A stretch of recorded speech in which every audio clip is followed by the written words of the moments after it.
اللهم صل على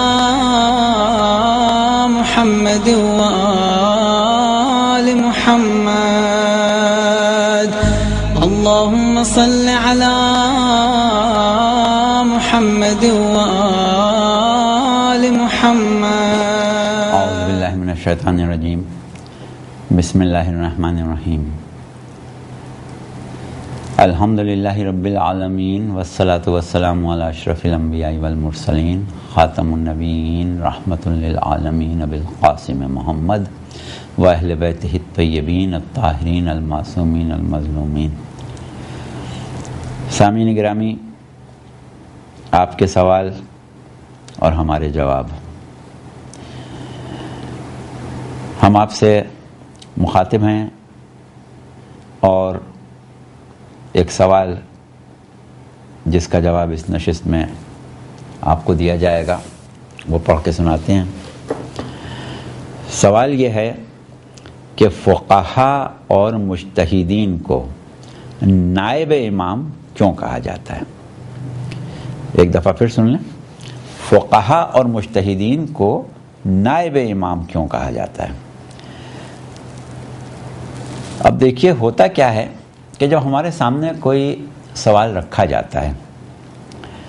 تو ہم پہلے سوال کی نوعیت پر اور سوال میں استعمال ہونے والے الفاظ اور ان کے مقام کو دیکھتے ہیں کہ کس لفظ پر کتنا زور ہے، تاکہ یہ اندازہ ہو جائے کہ سائل کے ذہن میں جو الجھن ہے اس کی اساس کیا ہے، اس کی بنیاد کیا ہے، کس مقام پر، کس لحاظ سے سائل جو ہے اس کے ذہن میں یہ سوال ابھرا ہے. اور اس کے بعد یہ دیکھتے ہیں کہ خود سوال کا مزاج کیا ہے. خود سائل کا مزاج تو چلیں کچھ بھی ہو، لیکن سوال کا مزاج کیا ہے، پوچھا کیا جا رہا ہے، اور جو کچھ پوچھا جا رہا ہے اس کی اپنی کیا حیثیت ہے. تو بہرحال اس وقت جب ہم اس سوال کا تجزیہ کرتے ہیں تو ہمیں یہ اندازہ ہوتا ہے کہ سائل کے ذہن میں جو الجھن ہے وہ لفظ نائب کی ہے، کہ جب وہ مقام و مرتبہ امام معصوم کو اپنے ذہن میں لاتا ہے اور سوچتا ہے کہ یہ حجت خدا ہیں، یہ نفس رسول ہیں، یہ معصوم ہیں، یہ تکوینی ولایت بھی رکھتے ہیں، یہ تشریعی ولایت بھی رکھتے ہیں، یہ زمین پر اللہ کی حجت ہیں. تو ان تمام چیزوں کو، ان مقامات کو ذہن میں رکھنے کے بعد وہ یہ سوچتا ہے کہ معاشرے کا ایک عام آدمی جو بالکل ہمارا جیسا ہے، اس نے کچھ عرصے حوزہ علمیہ میں کچھ علوم حاصل کر لیے، تو اب وہ امام کا نائب ہو جائے، لے جا کے ہم اس کو امام کی ذات سے ملا دیں. یہ ذرا سا گراں گزرتا ہے، یہ ذہن کے اوپر ذرا بھاری ہو جاتا ہے. اس وجہ سے یہ سوال پیدا کیا گیا یا یہ سوال ذہنوں میں ابھرا. اب دیکھیے، اس سوال کو اگر ہم عمومی سطح پر لے جائیں تو جواب کچھ اور ہو جائے، خصوصی سطح پر لے جائیں تو جواب کچھ اور ہو جائے. لیکن ہم اپنے ذہن میں کسی اور ہی امر کی طرف مواد کو اور زاویے کو موڑنے کا ارادہ کیے ہوئے ہیں. دیکھیے، مجتہد کا یا فقیہ کا نائب امام ہونا یا نائب امام کہا جانا، جب فقہا کے ساتھ نائب امام کی بات آتی ہے تو عام طور پر مومنین کے ذہن میں دو بنیادی مسئلے آتے ہیں. ایک مسئلہ تقلید کا اور ایک تصور ولایت فقیہ کا. یہ وہ دو چیزیں ہیں کہ جن کی بنیاد پر علماء اور فقہا کو نائب امام کہنا یا ان کے لیے اس اصطلاح کا درست ہونا بہت زیادہ بیان کیا جا چکا ہے۔ ہم نے بھی تقلید کے موضوع پر بہت بات کی ہے، اور اس میں مجتہد کا ایک زاویے سے امام کی نیابت کے مقام کی طرف اشارہ یقیناً کیا گیا ہے، اور ہمارے بہت سے علماء وقتاً فوقتاً تقلید کے اوپر بڑی سیر حاصل گفتگو کرتے رہے ہیں، جو تقریر اور تحریر دونوں میں ہمارے سامنے موجود ہے۔ اس کے علاوہ ولایت فقیہ کا جو موضوع ہے اس پر بھی ہمارے معزز علماء نے بات کی ہے۔ ہم نے یہ دیکھا کہ سوال کرنے والا جو یہ بات کہہ رہا ہے کہ نائب امام مجتہد اور فقیہ کو کیوں کہیں، جس کی وجہ ابھی ہم نے بیان کی کہ ایک طرف وہ مقام امامت مطلقہ عصمت مطلقہ اور مقام امام معصوم کو دیکھتا ہے، اور دوسری طرف اس شخص کو دیکھتا ہے جس میں اور خود اس میں یہ فرق ہے کہ اس نے حوزہ علمیہ میں پڑھا ہے، اس کے علاوہ اس کی نظر میں کوئی فرق نہیں ہے۔ تو اب ہم نے یہ طے کیا کہ مسئلہ تقلید پر مواد موجود ہے، خود ہمارا بھی اور لوگوں کا بھی۔ مسئلہ ولایت فقیہ پر گفتگو ہمارے ہاں عام رواج ہے، لیکن ہم ایک ایسے زاویے سے لفظ نائب کی طرف توجہ دلائیں کہ سوال کرنے والا خواہ تقلید کی اہمیت اور تقلید کی کسی بھی شخص سے آگاہ ہو یا نہ ہو، ولایت فقیہ کا تصور اس کے ذہن میں ہو یا نہ ہو، یا اس کی نظر میں ولایت فقیہ کی حیثیت کچھ بھی ہو، ہم ان دونوں مسئلوں کو جس کے ذیل میں نائب امام کی بات ہوتی ہے اس وقت بالکل سامنے سے ہٹائے دیتے ہیں۔ اور اب آپ دیکھیے کہ ہم کیا بات کرتے ہیں، کس طرح نیابت کے اوپر وہ جواز پیش کریں گے کہ جس کو ان مسائل سے ہٹ کے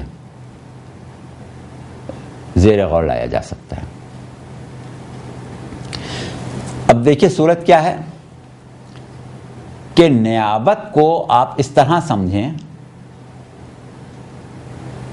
کہ نیابت دو قسم کی ہے،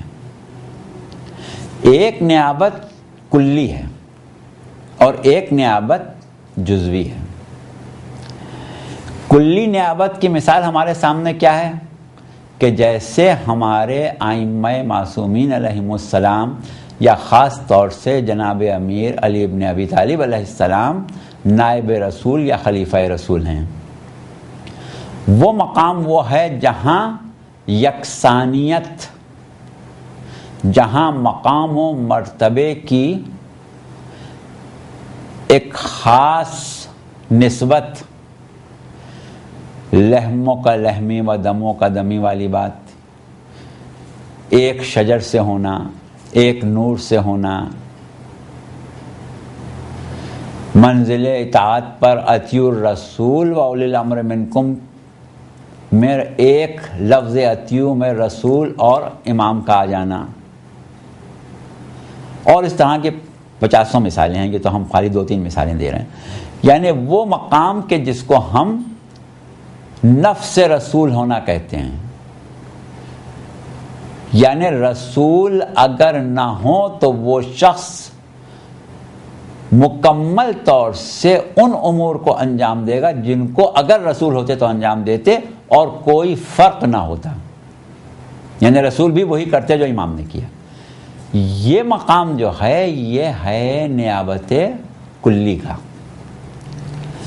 لیکن قرآن کی روح سے ایک لفظ نائب، لفظ خلیفہ ہمیں ملتا ہے جہاں یہ صورت نہیں ہے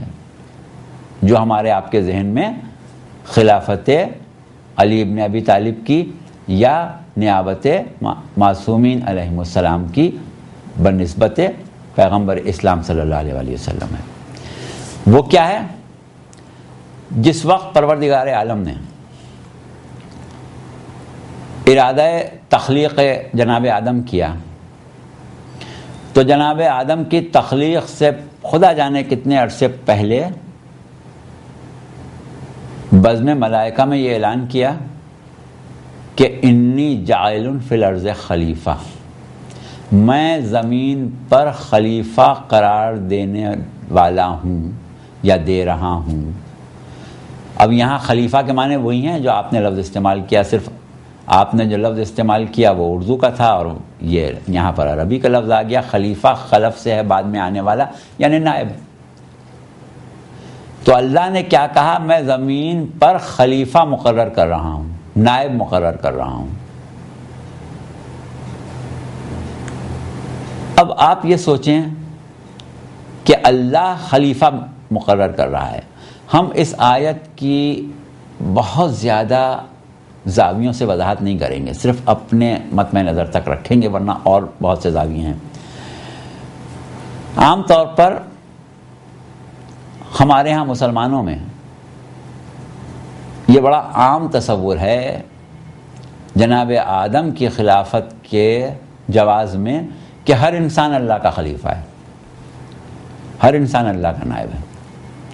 اب خیر جہاں تک ہماری ذات کا تعلق ہے، ہم وہ ہر انسان والے سے تو متفق نہیں ہیں، لیکن اتنا ضرور ہے کہ جناب آدم کو اگر ہم خلیفۃ اللہ فی الارض کہیں تو وہ خلافت، وہ نیابت جو ہے وہ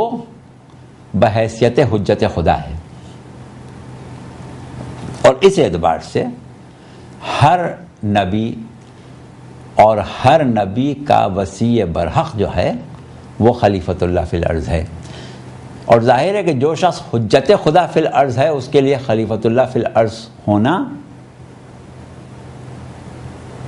آسانی سے قبول کیا جا سکتا ہے۔ لیکن یہاں پر وہی والا معاملہ جو آپ کے ذہن میں الجھن ہے وہ پیدا ہوگی کہ آپ یہ کہہ رہے ہیں کہ کہاں امام معصوم اور کہاں یہ ہمارا جیسا فقیہ اور مجتہد جس نے صرف حوزے میں تعلیم حاصل کر لی، ہم نے حوزے میں نہیں کی، ہم نے دوسری یونیورسٹیوں میں کر لی، بہت سی باتیں جو ہم جانتے ہیں وہ جانتا بھی نہیں ہے، تو ہم کیسے اس کو اپنے آقا و مولا کا نائب مان لیں؟ یہ جو تصور، یہ جو الجھن ہے، بس اس کی طرف ہم آ رہے ہیں۔ تو دیکھیے اب اگر ہم یہ مان لیں کہ انبیاء اور اولیاء اور اوصیاء ہی صحیح، نہ صحیح عام لوگوں کی ہم بات ہی نہیں کرتے، وہ ہے نظریہ کیا ہر شخص اللہ کا خلیفہ، اولیاء، انبیاء، اوصیاء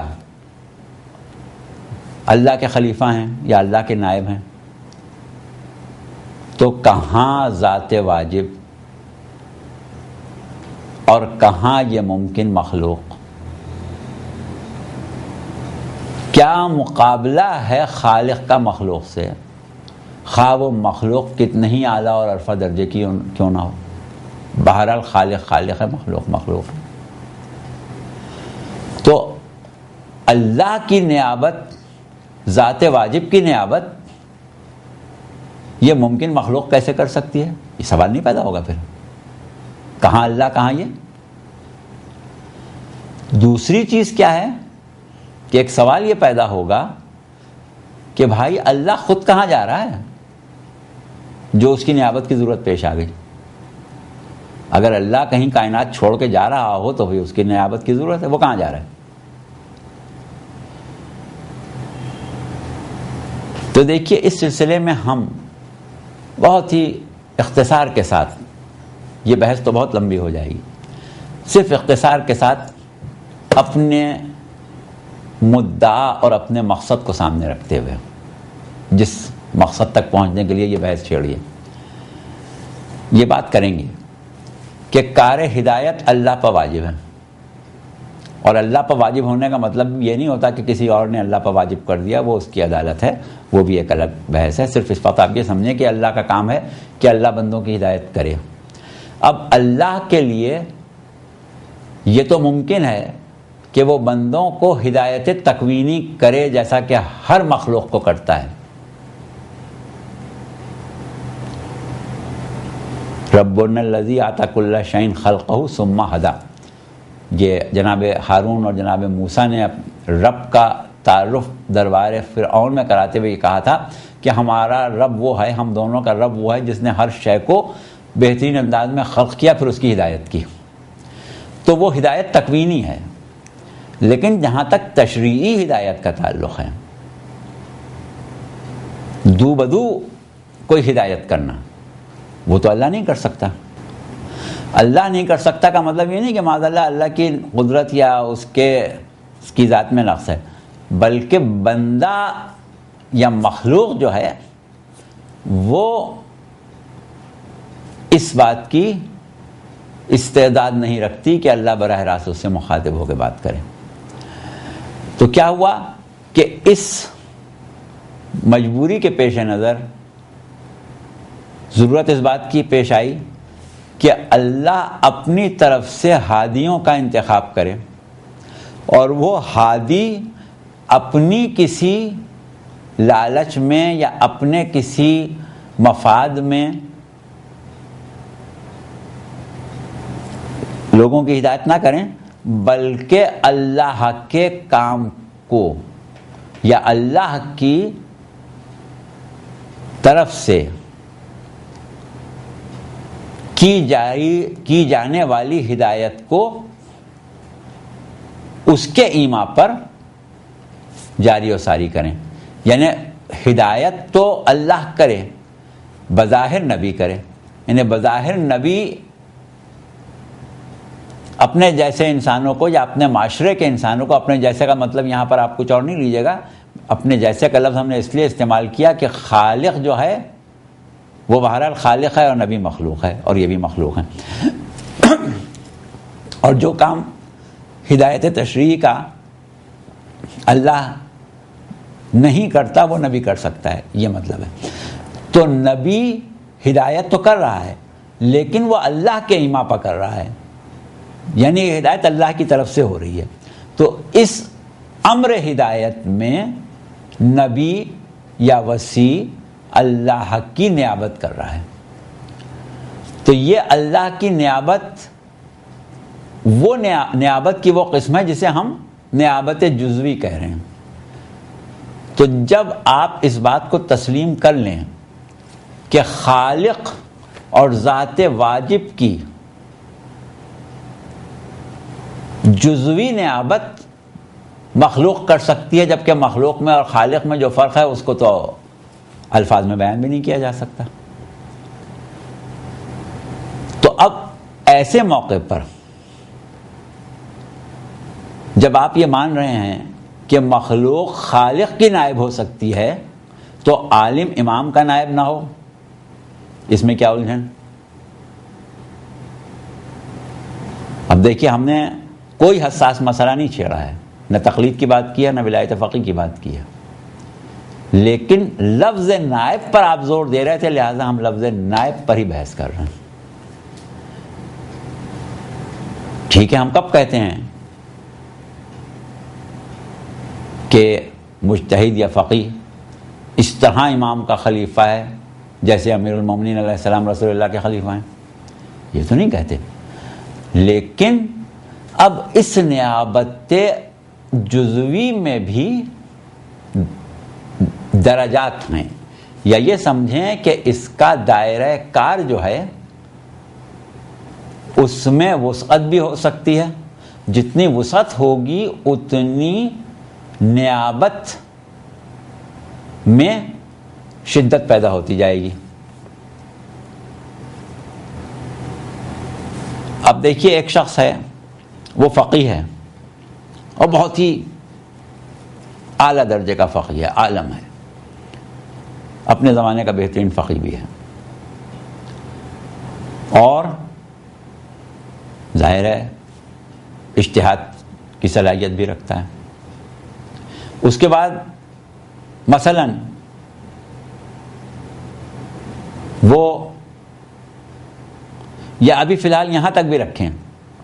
تو اس کے اندر وہ مفاہیم تعلیم احکامات دین کہ اگر امام سامنے ہوتے تو ان سے پوچھ لیے جاتے, اگر بے عین ہی وہی مفاہیم وہ بیان کرنے کی صلاحیت رکھتا ہے. جیسے آپ کو وہ مشہور واقعہ یاد ہے ابو بصیر کا, کہ جنہوں نے ایک شخص کو کوفے میں طلاق کا مسئلہ بتایا تھا اور اس کو استدلال ابو بصیر کا اتنا پسند آیا تھا کہ اس نے پوچھا تھا کہ یہ باتیں آپ کہاں سے لائے, یہ علم آپ نے کہاں سے حاصل کیا؟ تو آپ نے امام صادق علیہ السلام کا نام لیا تھا. تو اس کو بڑا اشتیاق پیدا ہوا کہ میں اس شخص سے ملوں, اور اس کے بعد بمشکل تمام, یہ وہ زمانہ تھا کہ جب امام منصور کی طرف سے اپنے گھر میں محصور تھے مدینہ منورہ میں, تو وہ کسی نہ کسی طرح امام کی خدمت میں پہنچ رہا تھا اور امام کے دروازے تک پہنچا تھا. تو امام نے اس سے یہی کہا تھا کہ جب میرے نائب نے ابو بصیر نے تم کو یہ مسئلہ سمجھا دیا تو اب اتنی زحمت اٹھانے کی اور اپنی جان کو خطرے میں ڈالنے کی کیا ضرورت تھی. مشہور واقعہ ہے, ہم نے اس کو بہت مختصر کر دیا, کبھی اور موقع ہوگا تو اس کو تفصیل سے بیان کر دیں گے. کہنے کا مقصد یہ کہ ابو بصیر نے سائل کو وہ جواب دے دیا کہ اگر وہ امام سے پوچھتا تو امام بھی وہی جواب دیتے.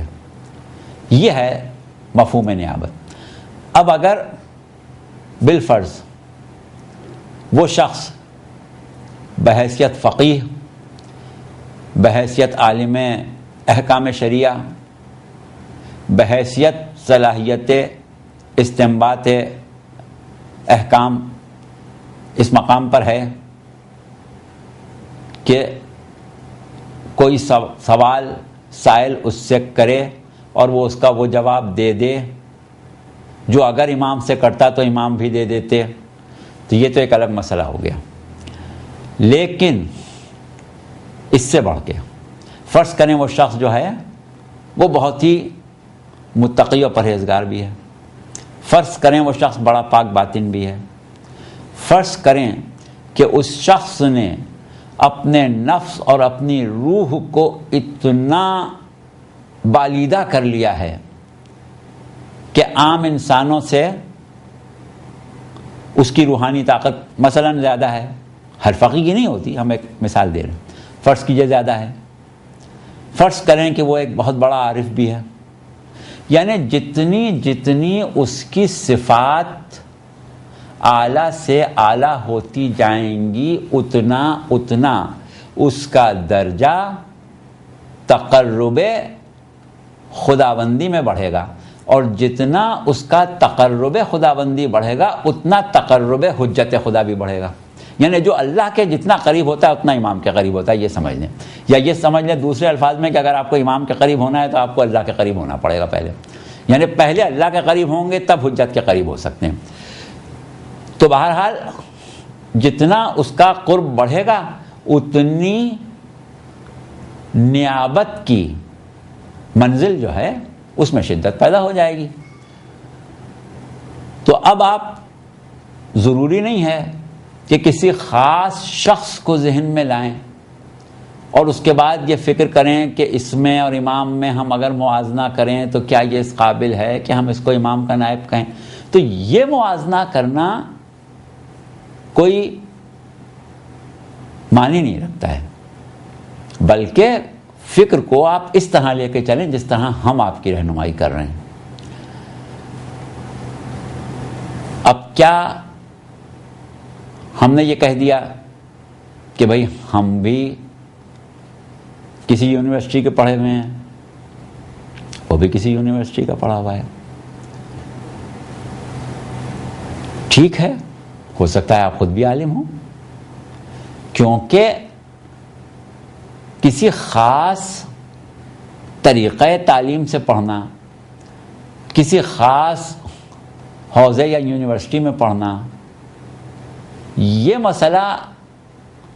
اس وقت کیونکہ حوزے موجود ہیں اس لیے ہمارے ذہن میں آتا ہے، ورنہ اگر ہم آپ سے پوچھیں کہ شیخ صدوق نے کس مدرسے میں پڑھا تھا،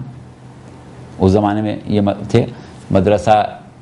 نجف کا سب سے پہلے حضرت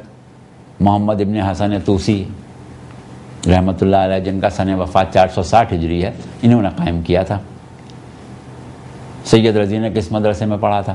تو مسئلہ مدرسے کا، کالج کا، یونیورسٹی کا یہ لے کے نہ بیٹھیں، آپ استعداد علمی کی طرف جائیں اور ان صفات کی طرف جائیں کہ جس نے اس کو اس قابل بنا دیا ہے کہ وہ امت کے دینی مسائل میں اس کی مدد کر سکے اور اس کا وجود غیبت امام میں ایسا ہو کہ امت کا کوئی بھی فرد اگر یہ چاہے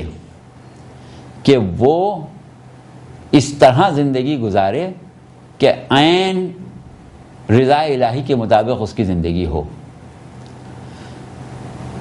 تو اس کو جتنا علم دین کہیں نہ کہیں سے وقتاً فوقتاً درکار ہوتا رہے گا۔ ایسی کچھ ہستیوں کا وجود عالم اسلام میں ضروری ہے کہ جو اس کمی کو اس انداز میں پورا کرتے ہیں۔ یہی وہ زاویہ ہے کہ جس کی روح سے لفظ نائب استعمال کیا جا رہا ہے۔ اب دیکھیے خود عالم دین کی بارگاہ خداوندی میں کیا حیثیت ہے۔ سورہ فاتر میں پروردگار عالم نے ارشاد فرمایا کہ انما یخشی اللہ من عبادہ العلماء، اللہ کے بندوں میں صرف علماء ہی اس سے خوف رکھتے ہیں، یعنی جو علماء نہیں ہیں وہ